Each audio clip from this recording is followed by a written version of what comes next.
Bismillahirrahmanirrahim. Assalamualaikum warahmatullahi wabarakatuh. Bismillah, alhamdulillah, wassalatu wassalamu ala rasulillah, wa ala alihi wa ashabihi wa mawalah. Bapak-bapak dan ibu-ibu, ikhwan akhwat, jamaah Masjid Istiqomah, jamaah sholat isya dan tarawih, rahimakumullah.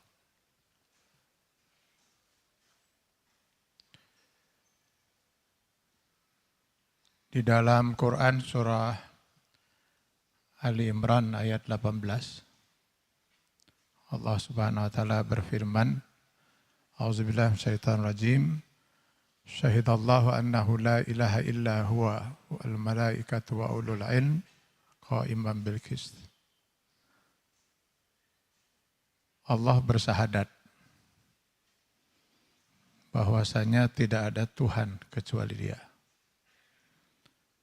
Bersahadat pula para malaikat dan orang-orang yang berilmu. Allah bersahadat untuk meyakinkan kita manusia bahwa memang tidak ada Tuhan selain Allah. La ilaha illallah.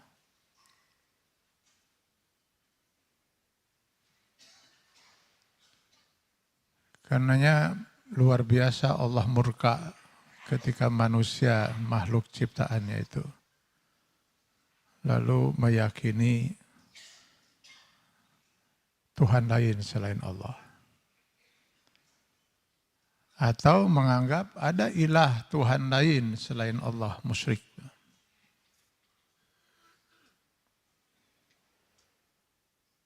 Padahal dengan sangat tegas sekali Allah menyatakan dalam Quran surat Al-Ikhlas, Qul huwallahu ahad, Allahus samad, lam yalid wa lam yulad wa lam yakun lahu kufuwan ahad.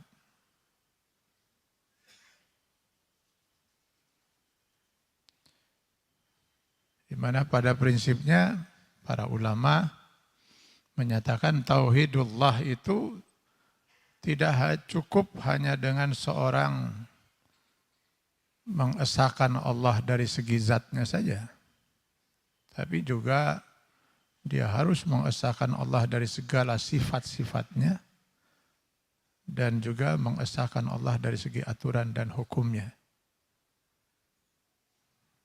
Sebab apalah artinya seorang manusia mengesahkan Allah dari segi zat tapi tidak mengesahkan Allah dari segi sifat-sifatnya. Misalnya dia meyakini Allah itu esa, tapi ada selain Allah yang memiliki sifat maha kuasa, maha tahu, maha pengasih, maha penyayang. Apa pula artinya seorang mengesahkan Allah dari segi zat dan sifatnya, tapi menyekutukan Allah dari segi aturan dan hukumnya. Allah sudah menentukan aturan dan hukum, dia membuat aturan dan hukum tandingan atau meyakini ada aturan dan hukum lain yang sejajar dengan aturan dan hukum Allah atau bahkan lebih tinggi derajatnya dari hukum dan aturan Allah SWT.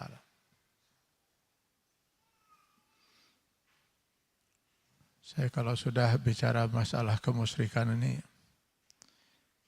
betapa ngeri sekali. Nah, kadang saya malah jadi bertanya, betulkah umat Islam itu umat mayoritas penduduk negeri ini? Sebenarnya berapa persen yang benar-benar Muslim?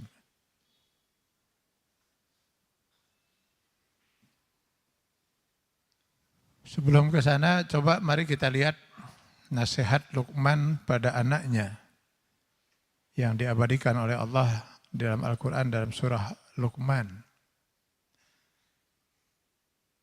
Di mana yang paling pertama sekali dinasihatkan Luqman pada anaknya di Quran surat Luqman 13, ya bunayya la tusyrik billah.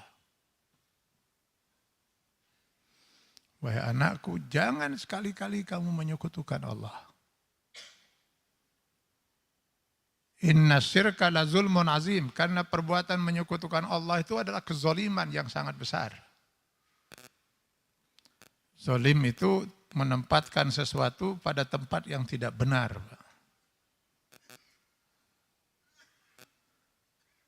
Kenapa musyrik itu dikatakan kezaliman yang sangat besar? Harusnya seorang manusia yang beriman meyakini Allah itu esa, tidak beranak, tidak diperanakan, tidak ada sekutu baginya. Jadi kalau ada orang meyakini Allah itu punya anak misalnya, Allah punya sekutu, maka dia telah memposisikan Allah tidak pada posisi yang benar. Zalim itu. Dan itu kezaliman yang sangat besar. Karena menyangkut zat Allah. Nah, masalahnya kenapa Luqman menasihati anaknya yang pertama ini jauh sebelum nasihat-nasihat yang lain untuk beribadah, berbakti pada orang tua dan lain sebagainya.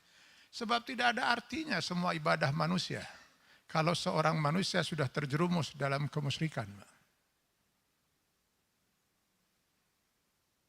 Gak ada gunanya ibadah-ibadah manusia itu.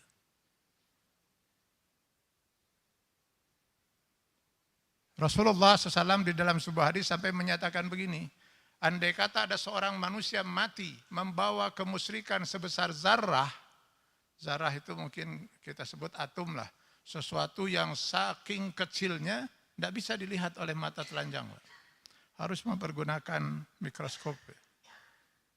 Kalau ada manusia, seorang manusia mati membawa kemusyrikan sebesar itu, jangan harap kata Rasulullah SAW dia akan bisa masuk surga walau hanya 1 detik. Walau hanya 1 detik, gak mungkin dia bisa masuk surga. Dia terancam abadi di neraka. Karena di Quran surat An-Nisa 48 Allah menyatakan innallaha la yaghfiru an yushraka bih. Sesungguhnya Allah tidak akan pernah mengampuni orang yang mati dalam kemusyrikan, sekecil apapun kemusyrikan itu. Bahkan saking kecilnya itu Rasulullah SAW sempat juga memberikan misal seperti ini. Hati-hati dengan bahaya kemusyrikan yang kecil sekecil itu. Saking kecilnya orang bisa tidak menyadari, seperti tidak sadarnya seseorang kalau di hadapannya itu ada seekor semut hitam. Kenapa kata Rasulullah? Karena semut hitam itu berada di atas batu hitam dalam ruangan gelap di malam hari. Semut hitam di atas batu hitam dalam ruangan gelap di malam hari. Reku mah katingali na Pak. Jangankan semut hitam, atian hidung segede kieu mal katingali Pak. Nah, yang kita saksikan sekarang di masyarakat bukan semut hitam lagi Pak. Gajah Pak. Gajah di ruangan yang terang benderang.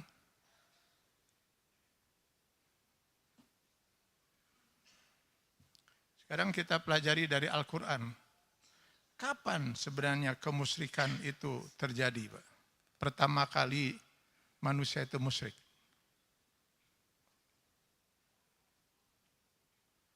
Kalau kita baca di dalam Al-Quran, pertama kali manusia musyrik terjadi di zaman pertengahan Nabi Nuh alaihissalam. Jadi sejak Nabi Adam alaihissalam sampai zaman Nabi Nuh, di awal zaman Nabi Nuh alaihissalam, tidak ada seorang manusia pun yang musyrik. Masih terpelihara fitrah iman Islamnya. Fitrat Allah allati fataranna sa'alaiha. Al-A'raf 172, Ar-Rum 30. Enggak ada satupun manusia musyrik. Kemusyrikan baru terjadi di pertengahan zaman Nabi Nuh alaihissalam. Begitu kata Al-Quran. Berawal dari keyakinan sebagian umat Islam di zaman Nabi Nuh alaihissalam bahwa orang-orang muslim yang soleh sajalah yang doanya pasti diijabah oleh Allah. Adapun orang-orang yang tidak soleh ya nggak mungkin doanya akan dikabul oleh Allah. Keyakinan mereka ini benar tidak Pak? Benar. Lihat Al-Baqarah 186. Jelas sekali Allah menyatakan bahwa orang-orang yang akan dikabulkan doanya itu hanyalah para ibad. Wa iza sa'alaka ibadi anni fa inni qarib ujibu da'watad da'i iza da'an. Siapa yang dimaksud ibad adalah orang-orang mukmin anu saroleh, Pak. Seperti bapak-bapak dan ibu-ibu di sinilah insyaallah. Amin, Pak. Ini laun pisan amin juga nu teu yakin gitu. Sing tarik segan jadi doa itulah.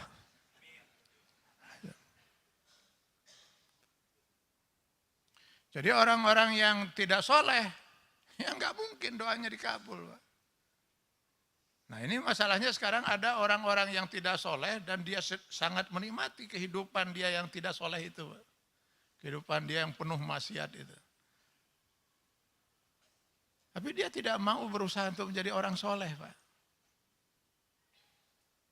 Nah ketika dia kepepet, usaha sedang hancur-hancuran dan lain sebagainya, mau berdoa, yakin doanya tidak akan dikabul. Lalu apa yang dia lakukan? Dia datangi, dia cari orang yang dianggap soleh. Misalnya Pak Soleh. Cik Pak Soleh, dah Pak Soleh mah soleh itu. Cik pangadoakeun saya teh keur ripuh gitu. Maka Pak Soleh pun berdoa. Terlepas apakah doa Pak Soleh untuk orang-orang yang tidak soleh ini apakah nanti dikabul atau tidak oleh Allah, nah itu hak prerogatif Allah. Pertanyaan saya, bolehkah kita meminta kepada orang lain untuk mendoakan kita? Orang yang masih hidup, boleh nggak kita minta didoakan? Boleh. Bahkan Rasul SAW mengatakan, mintalah doa dari siapa saja. Fa innaka la tadri min ayyi fahin yukbal. Sebab kamu tidak tahu dari mulut siapa nanti doa itu akan dikabul.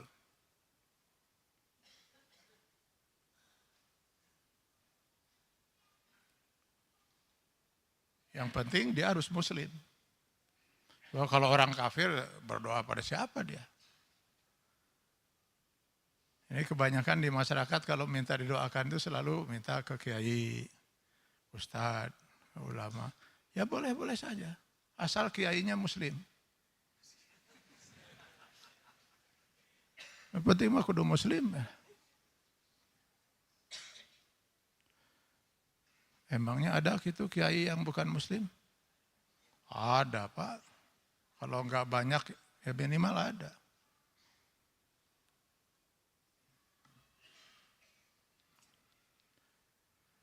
Ada pernah seorang kiai yang sangat terkenal di negeri ini, Pak.